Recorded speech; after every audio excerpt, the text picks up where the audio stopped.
Hey everyone, this is acyuta-bhava from Nightlight Astrology. Happy Friday, everybody. Today we are going to take a look at Venus's entrance into the sign of Virgo, which is happening over the weekend into Monday morning. This is an important one because Venus's dignity is going to change profoundly as it moves into Virgo, which was the sign of its fall. So we'll talk a little bit about that in today's Rewind episode. We're going to go back and look at the Planets in Profile episode that I did on Venus into Virgo. I've been loving all of the comments you guys have been leaving on these videos, talking about your own placement if you have it in your birth chart. And it's been fun to rewind these episodes because, like I said, every time a planet ingresses into a new sign, sometimes I get like up to 100 emails or DMs or whatever on different the social media platforms and stuff like that of people being like, hey, can you talk about this planet entering this new sign, especially the fast moving ones like Mercury and Venus and so forth. After I finish my Tao Te Ching for Astrologers series, probably later this fall or early winter, I'm going to be continuing to move into the Planets in Profile series. Might even start that earlier with the moon. So we'll be continuing that series as well.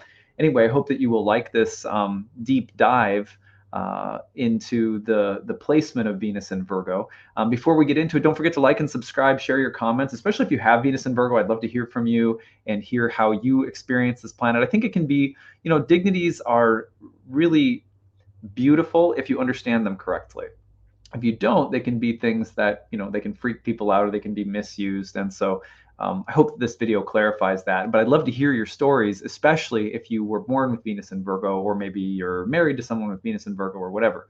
Anyway, you can always find a transcript of my daily talk on the website, nightlightastrology.com, where right now we're also running our pre-registration sale until September 12th.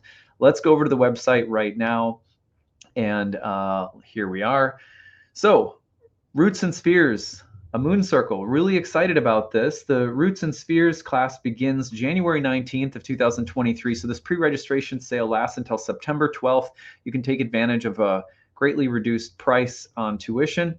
It is a moon circle that meets before new and full moons throughout the entirety of 2023. Every lunar cycle, we're going to be breaking down the astrology in group setting while also pairing the astrology of the month with various rituals and practices that are designed to help people transform along with the astrology. It's one thing to just sort of take astrology in as a set of information, like sitting down and watching a weather report or looking at the weather app on your phone or something, really valuable. But this class is meant to take it to another level by also pairing plant teachers with the astrology every month. So Ashley, my wife, will be helping us with the plant teachers and helping us connect with them. And we will be in group also talking about what our experiences have been, how we're experiencing both the astrology and the plant teachers and the other kinds of things that we're doing. So check it out on the class on the course page, nightlightastrology.com.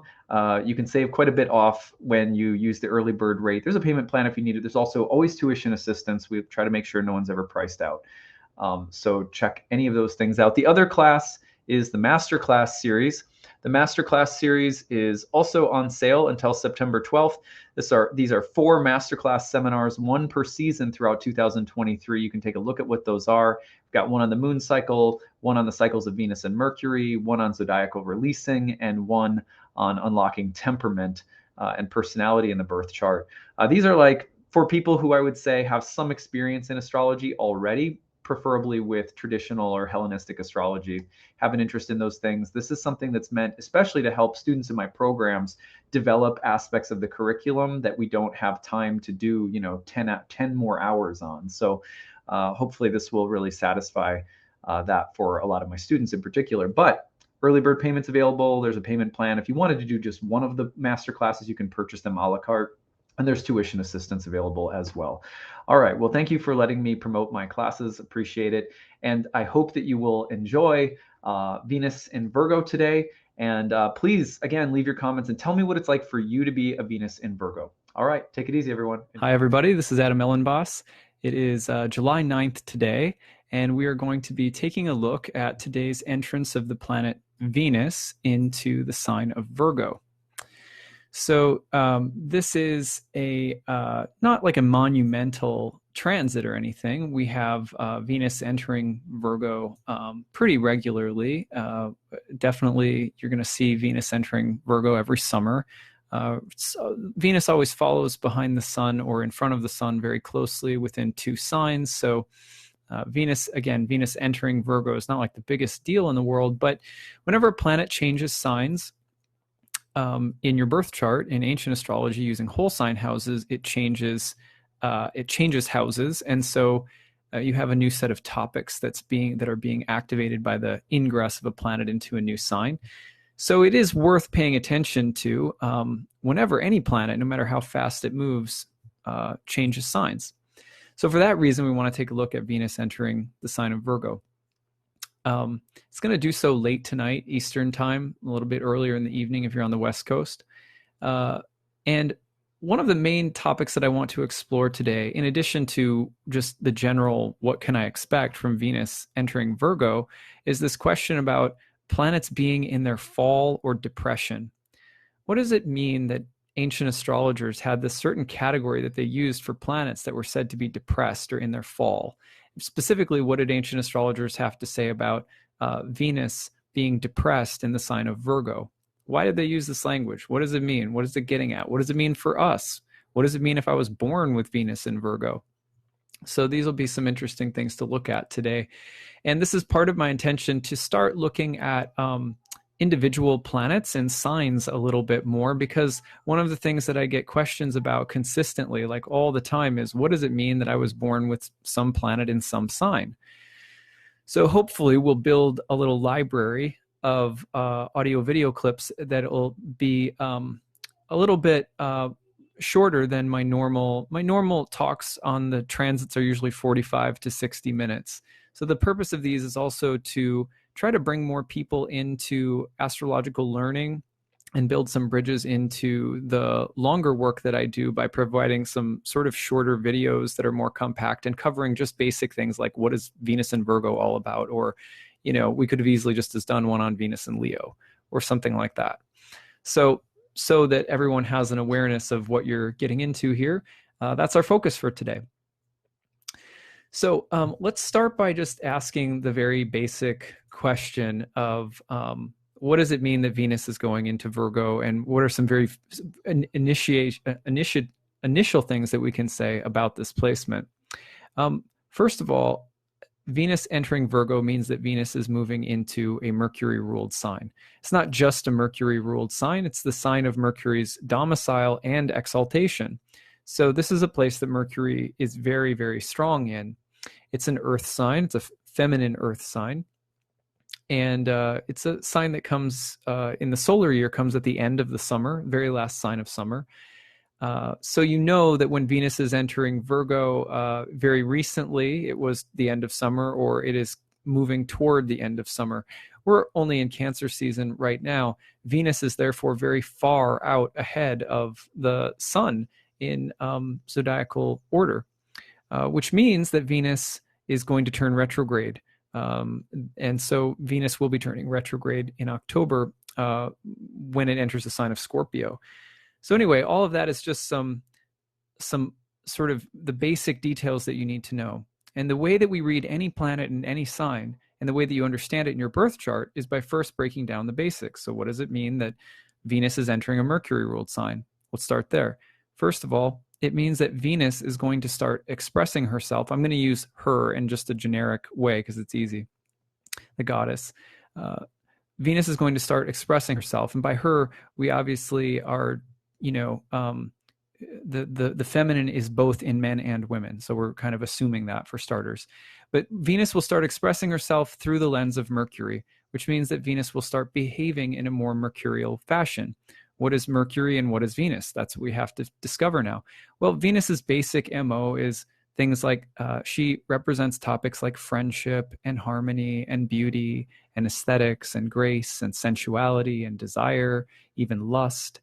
She represents the goddess in all her many forms. She represents, in a basic way, on a sort of energetic level, she represents bringing together things that are somewhat unlike into a harmony with one another. So those are the things that she sort of represents in general. What does Mercury represent? In a very basic sense, Mercury is more like the interpreting mind or the translating mind, cognition, speech, perception, communication. Mercury is related to the rational and the analytical, the deconstructive, that which takes things apart, that which debates, contests, that which is skeptical. And so Mercury is also associated with the archetype of the messenger in all of its many forms, as well as in some ways the trickster or the psychopomp or the one who astrology was initially itself thought to be a hermetic art. It was given its mythical founder was Hermes Trismegistus, and so we have Hermes and Mercury as a great sort of symbolic ruler of astrology itself. Astrology being something that's always about analyzing, interpreting, and synthesizing information and then communicating it to people. So I was recently on the Astrology podcast with Chris Brennan and another colleague of mine and Joe Gleason, and we were talking about horoscopes. And I was talking about writing daily horoscopes, doing these videos. And one of the things that I said was that astrologers look at a transit, for example, Venus in Virgo, and we look at the fact that this planet is going to enter this sign or make some kind of aspect to another planet. And then what we start doing is we start circumambulating the transit while chanting adjectives. It was a kind of random statement that I made. And I thought after I said it, Joe was like, wow, that was a cool statement. I was like, yeah, actually that really works. I don't know where that came from, but that really fits with what we do. So you can think of Mercury also as in astrology and what I do or what you do or what you take interest in about astrology. We take interest in a transit and then we circumambulate it and chant adjectives until we get closer to the core of what something means that's ultimately somewhat intangible, but that we try to put words around. Mercury is like that as well. Okay, so we have Venus about to enter Mercury's sign, and then that means that she's hanging out in the house of Mercury. Now, this word rulership, sometimes you may have heard the word rulership being used. It really wasn't a word that came into the tradition of astrology until much later. The original conceptualization of a planet like ruling a sign was more like it was the steward of a sign. And there was an implied sense of stewardship in every sign of the zodiac because the planets are like constantly traveling through each other's houses. They're constantly moving through the circle of the zodiac, which means Virgo may be the domicile or the home of Mercury, but Mercury is also the steward of Virgo, acting as the host for the planets, the wayfaring pilgrim planets that keep moving through its house. So if you think about our houses, when you think about your house, do you think to yourself, yeah, I rule this house? You know, do you walk around like I rule this place? I mean, maybe some people have that attitude, right? But not many of us. Most of us think of the place that we live in as our home. We love our home. We feel safe in our home. It's familiar to us. We occupy our home, and we host whoever comes through our home. In India, of course, one of the long-standing traditions in India for sadhus, sannyasis, renunciate, wandering monks and ministers is to be hosted by people and to be fed by people in one village and place after another. This is actually really old from all over the world. And that's closer to the kind of mentality that people had during the Hellenistic dawn of astrology when you're thinking about planets having a home, but also constantly being the host to other planets that come through their home. So when Venus enters Virgo, it would be a bit like you coming into, let's say, my house. If you come into my house, you're going to be surrounded by a lot, like a 2.5-year-old vibe and a lot of spiritual paraphernalia, right? Like, because my wife and I own a yoga studio. I'm an astrologer. So our house is, sort of like there's a lot of spiritual stuff. So, and then there's a 2.5-year-old. So you would get, if you stayed here for a while, you would start naturally expressing yourself, acting and behaving through the lens of a 2.5-year-old and through spiritual, paraphernalia, maybe some astrology books or something. So, or some herbalism books that my wife has. Okay. So same idea applies to whenever a planet is entering another planet's sign.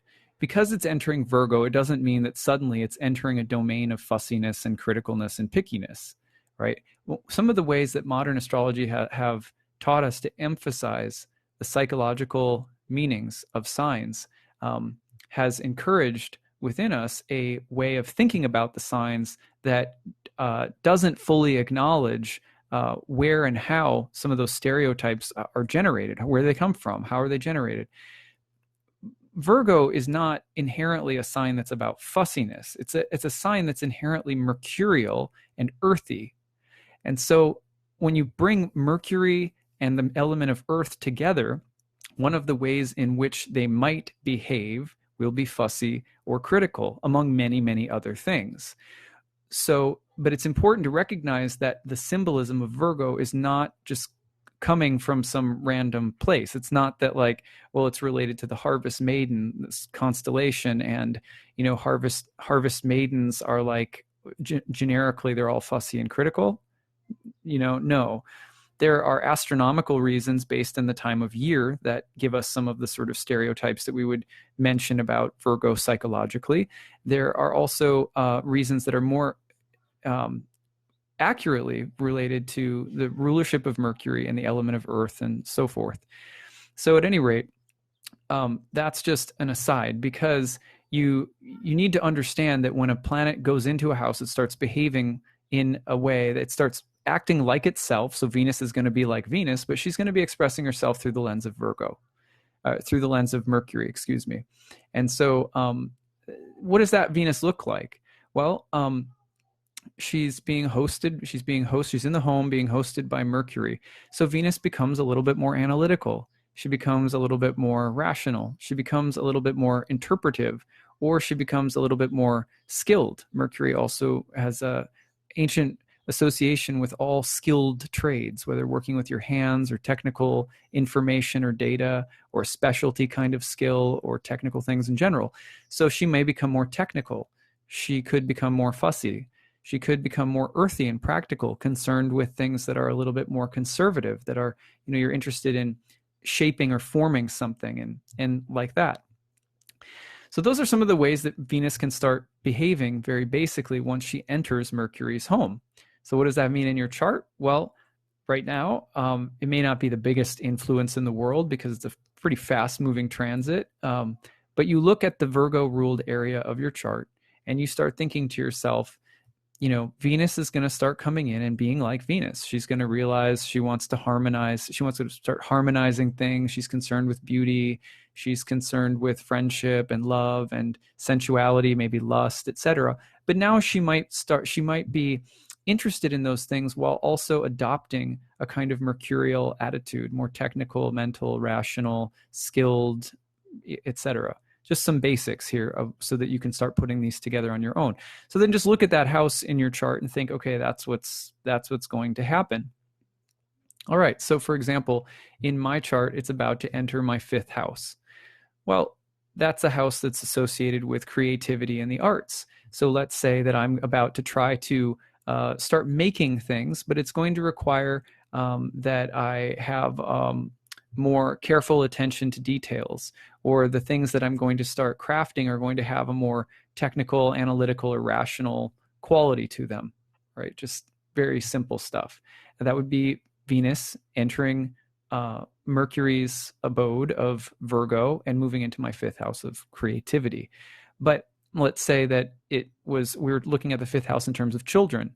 Well, what if I was about to start teaching my daughter how to draw the alphabet with finger paints or something, or, use some finger paints to draw out the letters of the alphabet. And I'm going to start working with her on this every day. Well, there's a Venus and Virgo activity in your 5th house of children. Really simple. So it's kind of a fun way it's an easy way to look at a planet, say, what does the planet act like normally? Whose house is it in? And it will start behaving in the manner of the host of that house. And then look at the house it occupies in your chart as it's changing signs, and you may notice the qualities and themes there. So then you can also be careful of some of the extremes. For example, Venus in Virgo may tend to look a gift horse in the mouth. Take something beautiful or nice or generous or sweet or harmonious and pick it apart. So you want to be careful of that. Or Venus in Virgo, on the other hand, could make you more self-conscious and critical of your own looks or your body. It could have you easily criticizing your own food if you make food. So those are some of the things you could be careful of, is sort of overly critical, rational, or analytical things sort of killing the vibe of Venus, right? On the other hand, some of the gifts of this placement, which we've already mentioned, again, would include things like, bringing a little bit more precision or a little bit more thoughtfulness or carefulness or craftiness into something that's aesthetic. Maybe there is some room for some constructive criticism, or maybe there's something in relationships, there's room for improving things in order to make them more beautiful or more harmonious. And you will have an eye for being able to deconstruct and analyze the problem. And then by analyzing that problem, again, you could make something overall more appealing. Okay, so those are just, again, some examples of the positives and negatives you could look for. Now, let's talk about why Venus in Virgo was considered to be in her fall. What does that mean? Well, I'm going to just read you something, and this comes from Rhetorius. I'll hold this up so you can see it. Great book. If you ever want to start getting into reading ancient astrology, it will really change your practice to help you understand the way that ancient astrologers were thinking about these things. Here's what Rhetorius says about the exaltation and fall of Venus and its relationship to Mercury. Again, for what reason is it that Venus is exalted in Pisces and there Mercury is in its fall, whereas Mercury is exalted in Virgo and there Venus is in its fall? We say that Mercury is the lord of words, but Venus is the ruler of desire and sex. Here then does the rational increase, there is desire and the enjoyment of sex in its fall. And here is longing and pleasure exalted, there is logic in its fall. So a very, very simple statement. Let's think about it like this. When Venus is in Pisces, it's said to be exalted, right? But that same place where Venus is exalted in Pisces, what does an exaltation mean? An exaltation, you could think of, let's start there. Exaltation you could think about as a planet experiencing a kind of very high peak of its natural qualities. So Venus in Pisces is especially romantic, dreamy, sensual, exotic, etc. And when Venus in Pisces reaches moves into the sign of the fish, moves into the abode of Jupiter, it starts expressing Venetian qualities through the lens of Jupiter. They all get big and fantastic and great, right? So that's Venus exalted. She gets lifted up on high in the sign of Pisces, that expansive Jupiter place. Okay. But then in that same place, Mercury is depressed. What does that mean? Well, it means that when you take Mercury and you put it in its natural, analytical, rational features, and you put it in the sign of Jupiter, and you put it in the exaltation of Venus,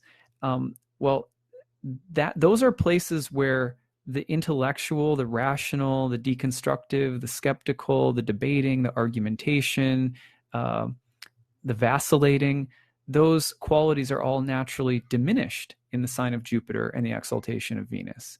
Because Venus likes to bring things together. She harmonizes things. Mercury likes to take them apart. Jupiter also coheres, creates larger wholes, creates larger unities. That's why they're both considered benefics, because both planets tend to bring things together, confirm, say yes, bind together, make bigger, grow, expand, etc. Most people in general like that. You want your smile to get bigger, you want your happiness to get bigger, you want your garden to get bigger, especially if you're, a farmer. You want the rains to come and replenish your crops.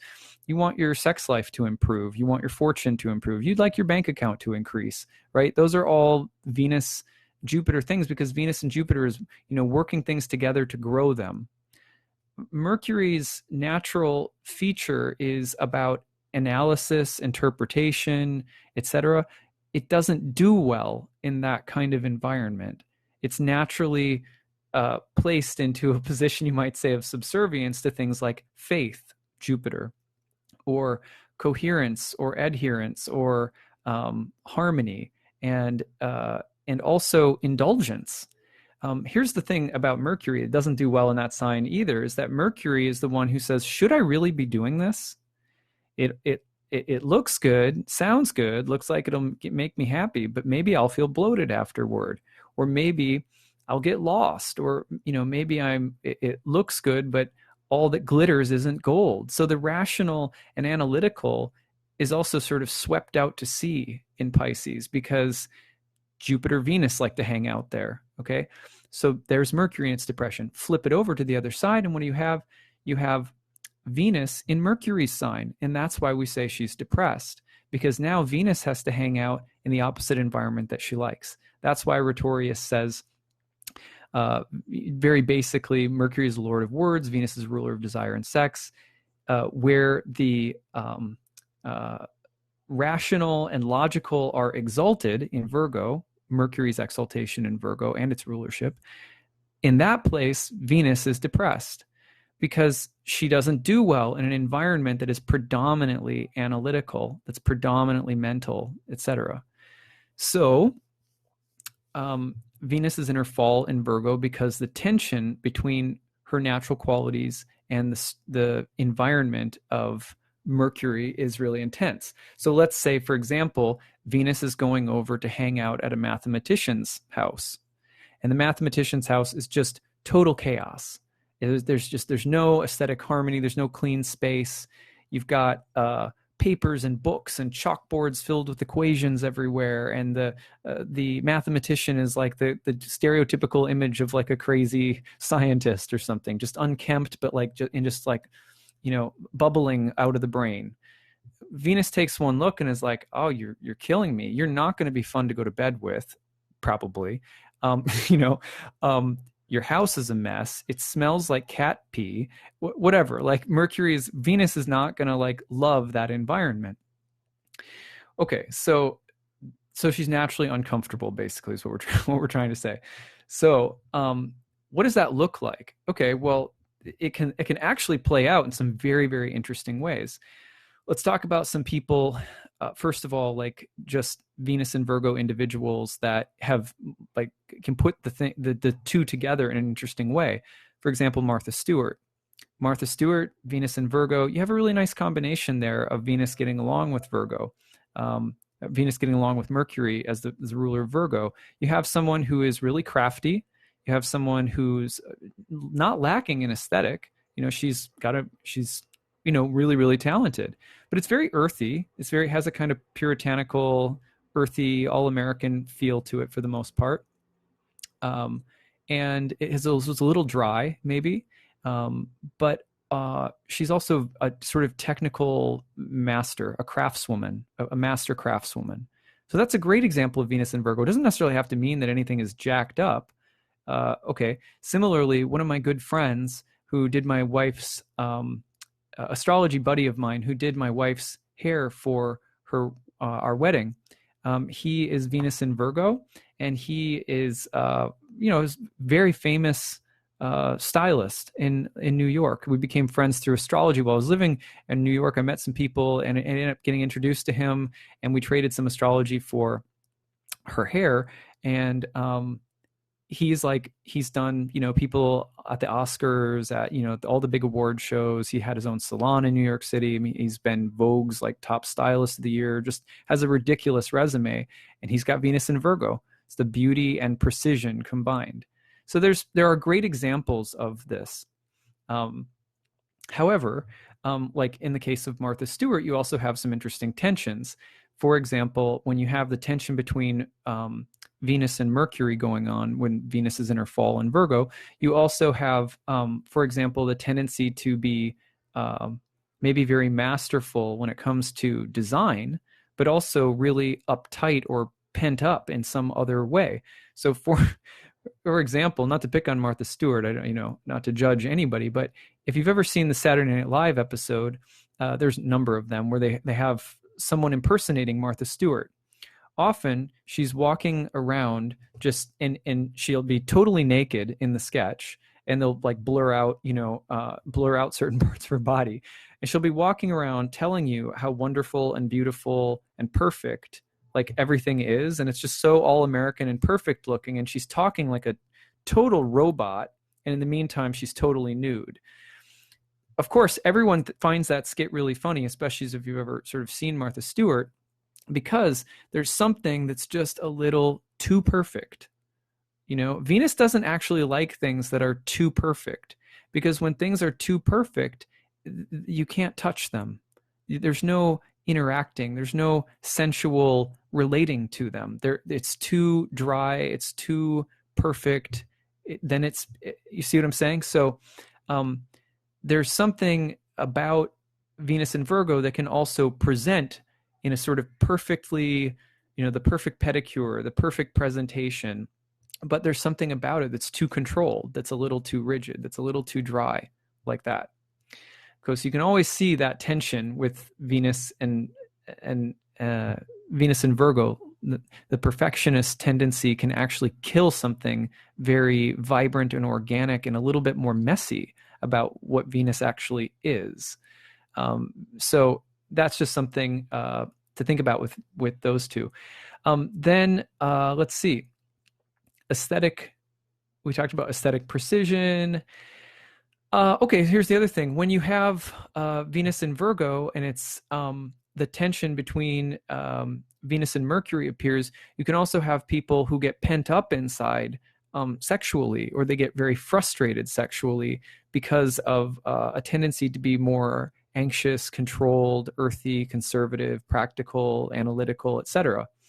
And you have this manifesting sometimes in the sort of, in Virgo in general, sometimes you can talk about the mythic dichotomy between the virgin and the whore, two classic sort of literary archetypal images that are associated with the goddess, the feminine, etc. And you have, for example, that dichotomy in the gospel story between Mary Magdalene and the Virgin Mary. You have two Marys. One is the prostitute. One is the mother of God, and yet both have intimate, deep relationships with Christ in the story. Right? So Virgo often embodies the virgin whore dichotomy, sort of inherently within it in myth, in a mythic sense.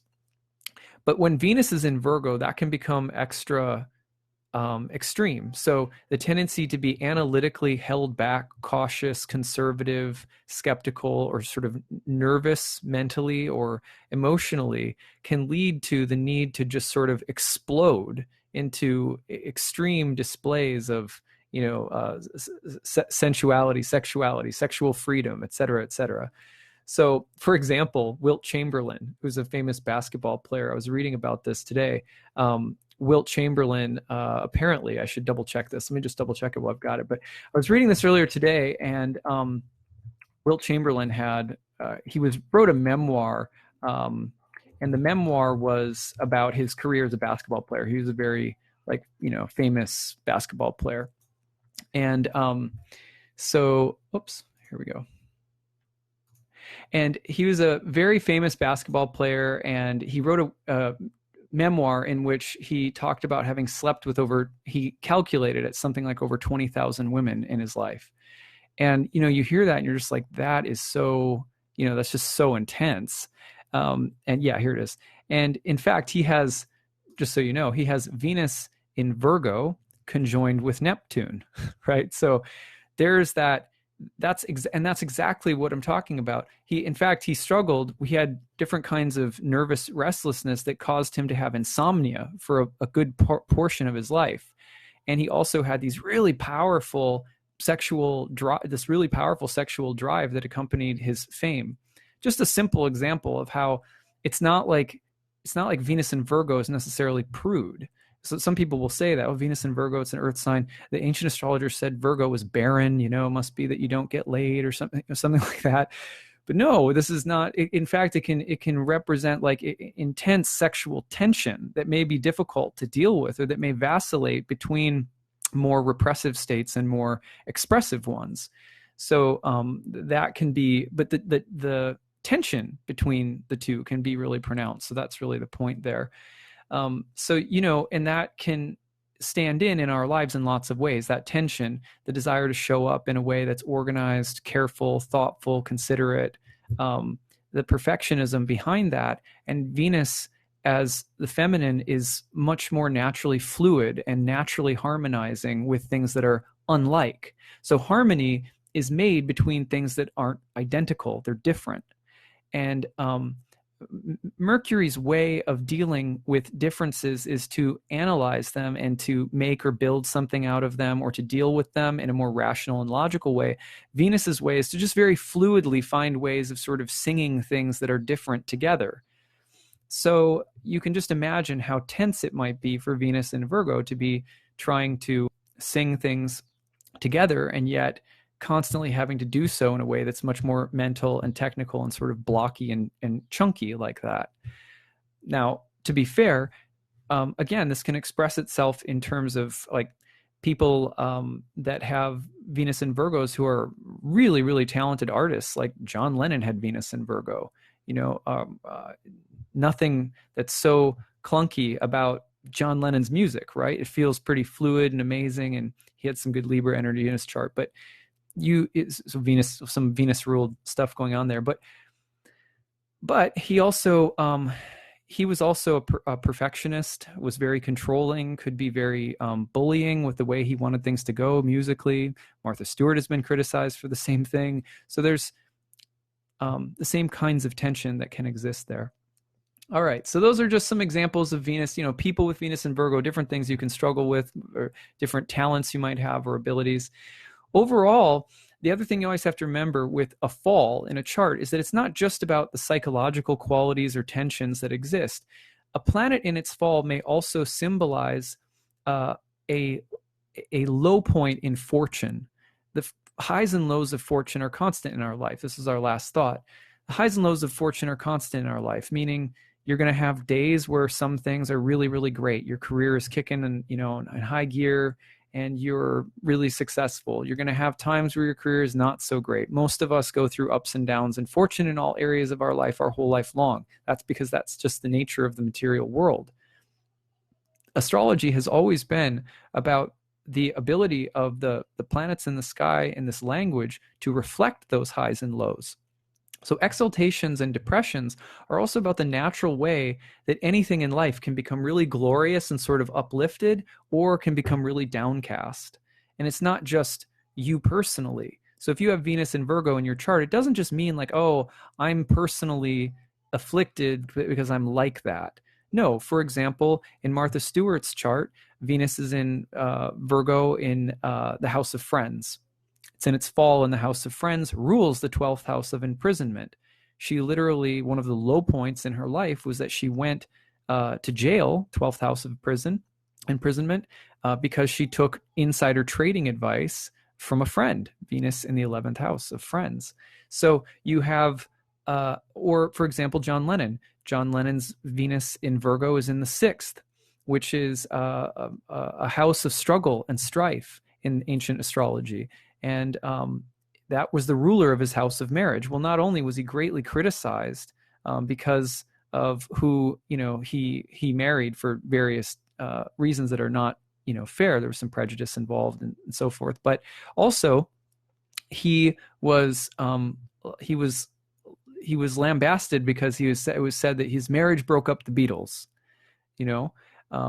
So at any rate, you have Venus in his chart in its fall ruling the house of marriage. Doesn't mean it's a bad marriage.